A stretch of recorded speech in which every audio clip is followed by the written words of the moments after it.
एक जंगल में एक हाथी रहता था। वह अपनी ताकत पर बहुत घमंड था। वह आने वाले हर जीव को परेशान करता रहता था। उनकी इसी हरकतों से जंगल के सभी जानवर बहुत ही परेशान हो गए थे। एक दिन हाथी बिना किसी कारण के चिड़ियों के घोंसले को तोड़ दिया। हाथी की इसी हरकतों से जंगल के सभी पक्षी उससे बहुत ही नाराज हो गए थे।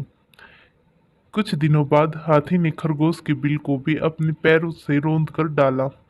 कुछ दिनों बाद हाथी ने कुछ हिरणों को पटक पटक कर मारा, जिससे वह बहुत बुरी तरह से घायल हो गए थे।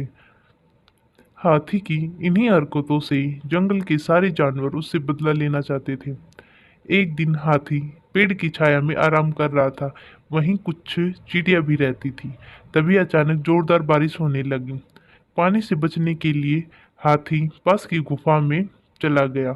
चींटियां भी पानी से बचने के लिए गुफा में चली गई।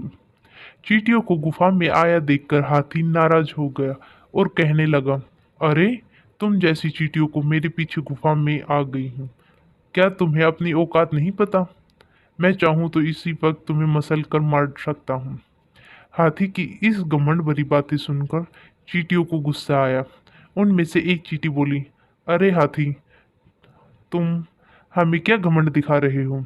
जैसे तुम्हारे सामने हम कुछ नहीं है, उसी प्रकार इस पहाड़ के सामने तुम भी कुछ नहीं हो। चींटी की बात सुनकर हाथी और अधिक आग बबूला हो गया। हाथी बोला, मैं चाहूँ तो इस पहाड़ को अभी अपनी ताकत से हिला सकता हूँ। और इतना कहकर हाथी जोर जोर से गुफा को हिलाने लगा, सर पटकने लगा अपने। हाथी के पैर पटकने से गुफा के सामने एक बहुत बड़ा पत्थर आ गिरा, जिससे गुफा का गेट बंद हो गया। चींटी हाथी से बोली, अरे हाथी, तुम्हें यह क्या किया? अब तुम गुफा का गेट बंद कर दिया, तो अब हम गुफा से बाहर कैसे जाएंगे? हाथी बोला, अरे, तुम्हें मेरी ताकत का अंदाजा नहीं है। मैंने अपनी ताकत से कितना बड़ा पत्थर इस पहाड़ से नीचे गिरा दिया है। तुम घबराओ नहीं, मैं इस पत्थर को अभी हटा दूंगा और हम यहाँ से बाहर निकल जाएंगे।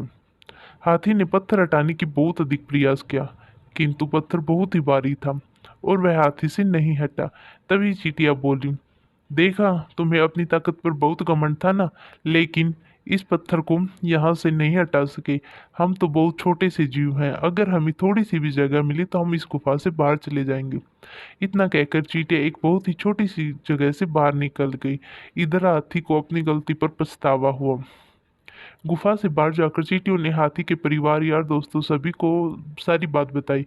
हाथी के परिवार वाले, उसके दोस्त गुफा के पास आए। सभी ने मिलकर गुफा को पत्थर हटाया और इस प्रकार हाथी गुफा से बाहर आया। हाथी को अपनी गलती पर बहुत ही अधिक पछतावा हुआ। उसने सभी चींटियों को अपनी बदतमीजी के लिए माफी मांगी। इसके बाद हाथी ने दोबारा जंगल में किसी भी जीव को परेशान नहीं किया। इस कहानी से हमें यह शिक्षा मिलती है कि हमें कभी भी अपनी ताकत का घमंड नहीं करना चाहिए।